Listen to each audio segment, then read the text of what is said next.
We're now going to taste a small range of Tignanello.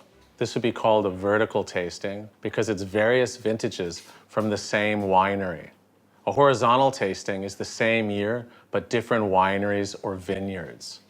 So when you're doing a tasting like this, what do you want students to come away with? So this is an occasion on a range of 35 years to understand across the vintages what is the essence of that piece of vineyard. The soil is always the same. Across 35 years, there might be some differences in the planting, in the techniques of the picking, but the variable is the climate. Every year it's different. 2017 was very warm, 2014 was very cool, so you are trying to interpret well and make sure that everything is equilibrated and well balanced. Well, aren't you worried about climate change? We always worry, but let's say that this is one of the variables that you can't really switch and change. What we can do in the vineyard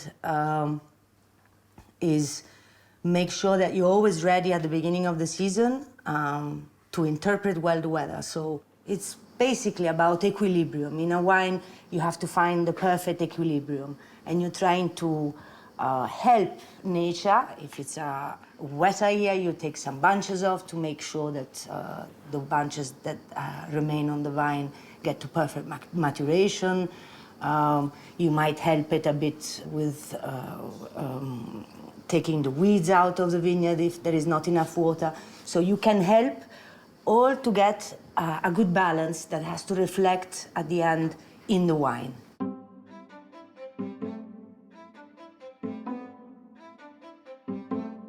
When I do a vertical tasting, I always like to go left to right because then you can see the evolution, the history of the winery, besides seeing the quality of each vintage. Also because the older wines can be more delicate, while the younger ones are stronger and more babyish. So your palate gets accustomed. It's Exactly. very good. So the oldest one is 1983, which was a bit of rain we had there in September. So a fresher wine it has always been. I must say that it's showing nice. I've had a few bottles of this in my life, and this is one of the best I've had. But of course, it's here from the cantina, from your cellar. It's never moved. You made the wine, put it in bottle, and here it is. Now you're taking it out after all these years. Yes. But a great, great wine, and showing that special time in the history of Italian wines when there was a beginning of this change in how they were making wines, a move to a cleaner, more modern style. In the 70s, beginning of the 80s, a lot of work was done in the cellar. Microbiological fermentation, controlling malolactics, all these aspects that were typical of cellar. In the 90s, there was more concentration in the vineyard. Viticulture-wise, it takes much longer because you have to plant, you have to think how you can plant different, how you can prune, and it takes a long time before a vine is planted and it gives the good fruit. So you change something, it's 5-6 years that you have to wait to see the serious results. So it's a much more long-term vision that you have to have. In the cellar, every year you can improve things or try things, experiment. It's faster in a certain way. But you can see already with the 99, I've already moved on to it, the 1999. And there's already more precision. You're seeing more freshness. Like you said, some darker, deeper fruits when you taste it. It's also, there is more body in a certain way. It's kind of more fulfilling, more silky, and this is due to the work, not only in the cellar, but also in the vineyard. Yeah, when I taste this wine, I get a firmness in the tannins. Do you remember that harvest? What happened? 99 was fermented in open wooden vats. So it could be that this firmness, together with the vintage and the fermentation, gave the result of this strong body that there is. Still quite lively. I think it's not going to change in the years. It's going to remain always quite fulfilling in the mouth and perhaps a bit not rough, but there. I mean, present. Exactly, that's what I get. And it's not just this wine or your wines. That's the mark of the vintage. Yeah. Brunello's. All 99s have all this, 99s. this. And it was a period in which slowly we were all looking for getting more extraction in the wines, because we have to think that Sangiovese before tended to have lighter colors, tended to have lighter wines in a certain way.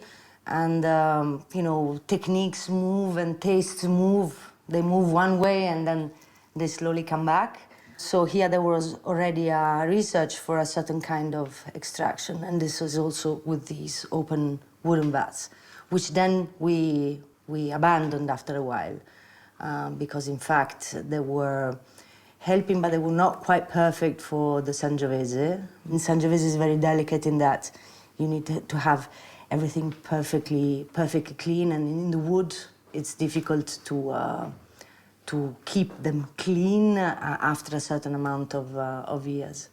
So here we had the big old stainless steel tanks. Here we have open wood vats, and in the other ones instead it's stainless steel with malolactic in barrique. So there are all slow changes that we adapt according to the moment, also to the age of vines, to the situation.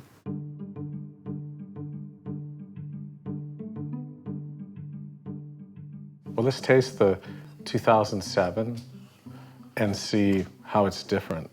I guess you can already see it from the color, from the density of the wine. It's darker in a certain way, but less transparent than perhaps the 2015. It was a warm vintage. I mean, you can feel the essence of Tignanello, but you can feel also that it was a warmer vintage, and that's the nice part. I mean, having within the limits the climate influence in the glass, it's what we like, because every year it's different, and every year it's an interpretation of what we have and what we can get, and try to get the best out of that characteristics, which in fact is a warmer wine. What I see is, instead of emphasizing the tannins like it was done in 1999, 2007 was more looking for fruit. And that was a real trend at the time, fruit-forward wines, even in other parts of the world, jammy wines. Wines that I didn't particularly champion, but luckily Italy never went that far.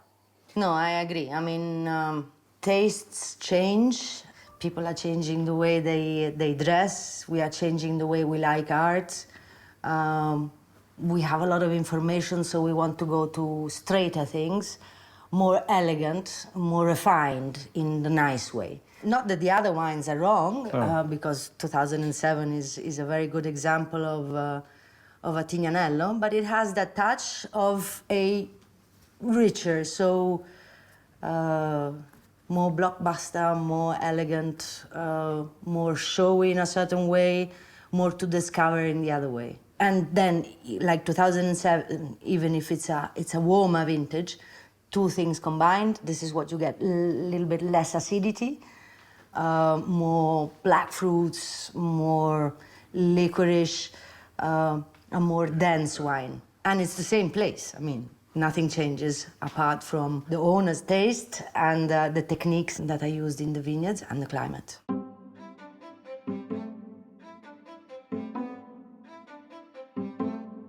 So let's try the last wine, the 2015. This is the most recent wine on the market.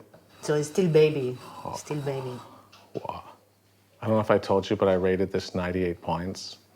At least that's what it was on. That's good news. It hasn't been published yet, so keep it to yourself. So everything that was done before falls into here.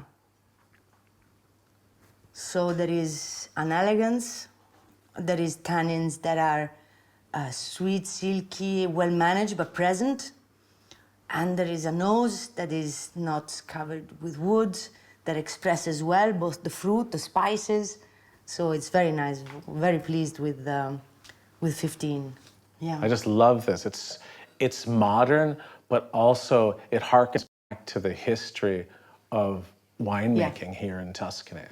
And this is what it's all about. All years of experience, and then you hit the perfect weather, and you just have to interpret it well and just make the best of it. Where do you go from here? How can it get better than this?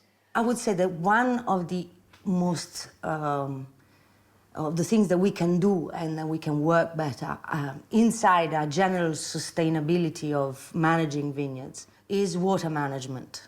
So it's a work that starts 6 months before even, so it starts as soon as harvest is finished.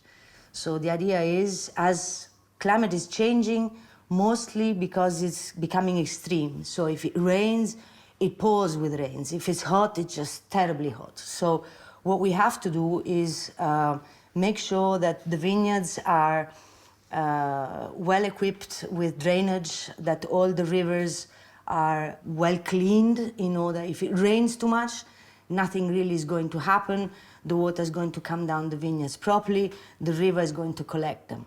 On the other side, if it's hot, we have to collect the water before in order to use it as emergency after. This is something that we really need to go back and be very, very careful, not only for the vineyards, even for humans, for towns. You've got to be careful with water.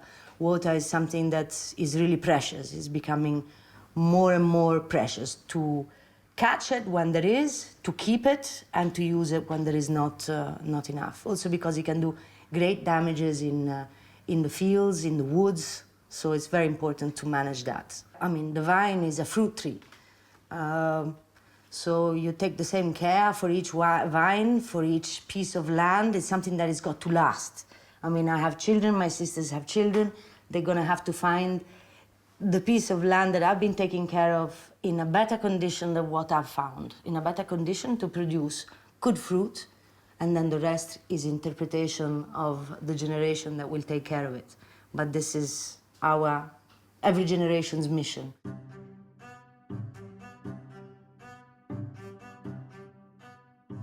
As you see these changes, which I really like when you have the chance to do a vertical tasting, you think to yourself, how did it change?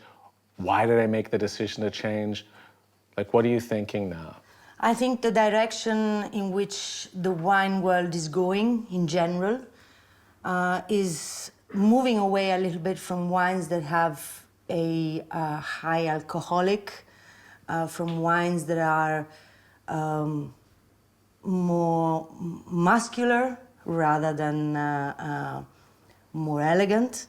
So I think we are going into a direction in which we want to express more the typical characteristics of also the variety, in this case Sangiovese, which has a higher acidity, has a freshness and a verticality that are really unique and special. So this is what we are trying to capture now. So more expression on the nose. More and more people, when you go to a restaurant, you take, when you get your dish, you put your nose into it to see, to smell, first impact. And this is what we are trying to get in our wines now. Obviously not leaving behind the taste, but it's a more complex feeling in the nose. So you have no doubts in the future of wine and the future for your children working in wine. So you're really positive about all that. Well, I with such a long history, it's why am I doing all of this? Why am I building a winery like the new winery where we moved our headquarters? It's not for me. It's for the generations after. It's basically still a very artisanal world. It's something made with hands, with mind, with thought, with passion, with respect. So hoping that children will eventually come on board, but if they will like it, it will be wonderful. And let's hope. Well, thank you. You know, if you hadn't have made great wines, I couldn't have told the story. Well, that's good. Thanks, James. Thank you.